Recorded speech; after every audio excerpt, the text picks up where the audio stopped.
how do you see the overall cyber risk industry starting to use comprehensive testing, comprehensive assessments of threat? Well, I think that's going to be the main way that they're going to add more data to their models. So there's really only two ways. They're going to have to run deliberate experiments, clinical trials, things like this, or they're going to have to wait for things to happen and hope that everybody else is sharing enough data about when it happens to them. Right. So if everybody were sharing a lot of data, then I don't have to wait very long to get some frequency data on various events, because if I look at 1,000 companies over a year or something like this, I can get some good frequency data on various events. But that's not perfect. Not everyone's sharing everything that happens to them, even though there's some regulatory requirements in many spaces, but we still don't see everything.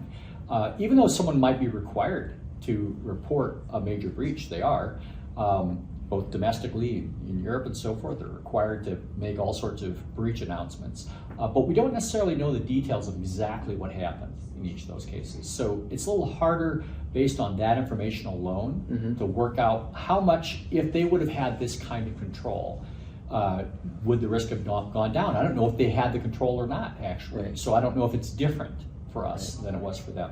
So if everybody were sharing lots of data, then we'd get lots of feedback right away. Even I don't have to look at my own company alone, that is. I can look at lots of other companies. The only other way I'm going to get a lot of data is experience and testing.